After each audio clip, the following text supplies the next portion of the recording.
Hello everyone, I'm meteorologist Charlie Ironmonger. Thank you so much for joining me today for your noon news and weather update from the First Alert Desk. Now we've got news out of Greenville where a garbage collection truck went up in flames earlier today around downtown Greenville. The call came in at around 5:30 a.m. for the truck on fire near the intersection of 5th Street and Reed Street next to Sup Dogs. Greenville Fire and Rescue and Greenville Police were on the scene earlier this morning and told WITN that the truck caught fire while picking up a dumpster during its rounds downtown. Crews say the fire has been contained, but the smell of fire and trash is still lingering. Greenville fire crews say no one was injured and there was no damage to Sup Dogs. GFR is looking into what caused the fire. Roads were closed as crews worked to put out the fire. They have reopened to traffic. And now we need to turn our attention to the ongoing debate about releasing the Jeffrey Epstein files. NBC's Gabe Gutierrez has more from Washington. This morning, NBC News has learned the Trump administration is considering publicly releasing transcripts of Ghislaine Maxwell's two-day interview, according to a source familiar with the matter.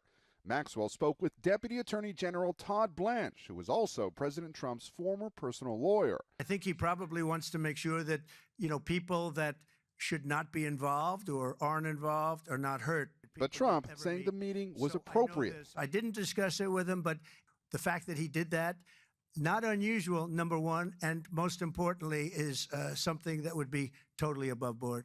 The president also denying he played any role in the transfer of Jeffrey Epstein's co-conspirator and former girlfriend from a Florida prison to a minimum security federal prison camp in Texas that typically does not hold sex offenders. I didn't know about it at all. Democrats have raised concerns about Maxwell's discussions with the Justice Department, implying she's seeking favorable treatment from Trump, which Maxwell's attorneys deny.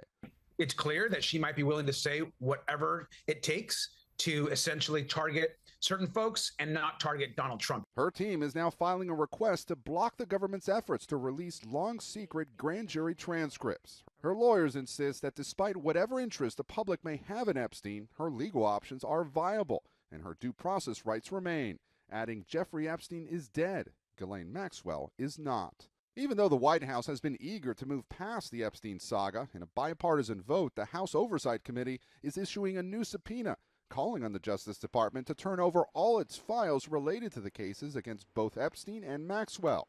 Republicans on the committee also issuing subpoenas to depose nearly a dozen people, including Bill and Hillary Clinton, 6 former attorneys general, and 2 former FBI directors. Some Republicans in Congress now facing questions about Epstein in their home districts. Why are you covering up the Epstein files? I am for the release of those records.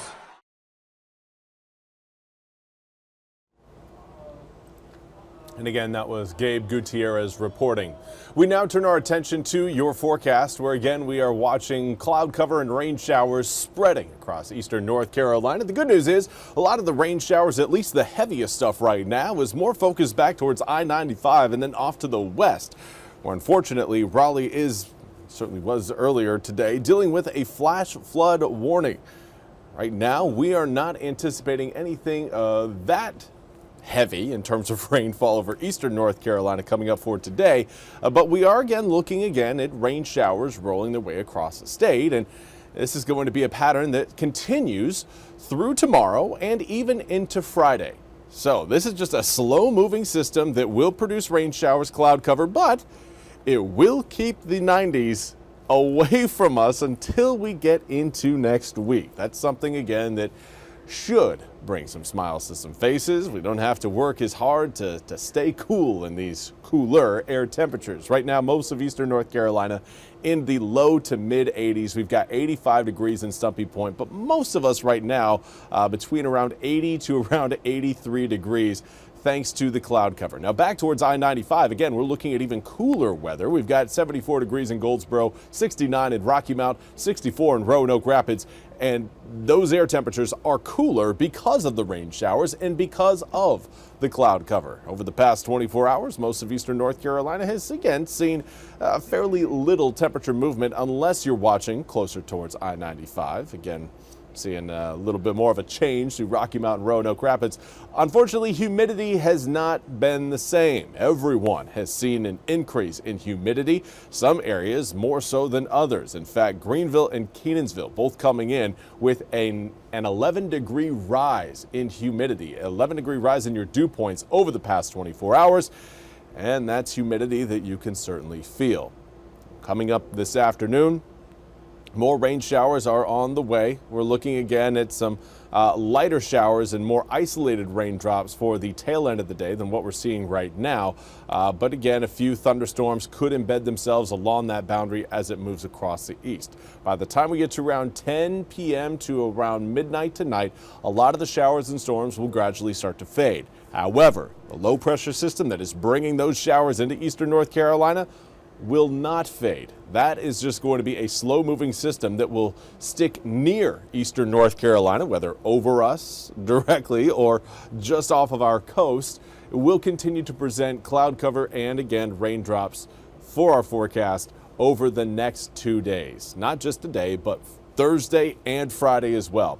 By the upcoming weekend, that frontal system should start to move a little bit farther off the coast, and that is going to be enough to take a lot of those showers and storms away from the east, giving us a cleaner looking forecast, or at least a more, we'll call it a normal looking forecast as we head into next week, with air temperatures returning to the upper 80s to low 90s, humidity making a comeback, and some good old heat generated storms popping up in the afternoons for both Monday and Tuesday. Saturday and Sunday's rain, a little bit more coastal, driven by, again, the presence of that low pressure system, and that should keep air temperatures more in the mid 80s versus the low 90s.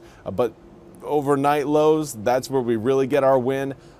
Dipping into the upper 60s for Friday night and Saturday night, again, will help push that humidity down a little bit. Not quite as much as what we had earlier this week with last Sunday and last Monday, again, showing dew points in the 50s. We're not going to get that low for your humidity, but we will see a little bit of a dip, and any kind of dip in humidity in this time of year is certainly one worth celebrating. Well, that's all we have time for today's noon news and weather update from the First Alert Desk. I want to thank you all so much for joining me. We'll be back with more news and weather coming up at the top of the hour. Until then, I hope you all have a wonderful day.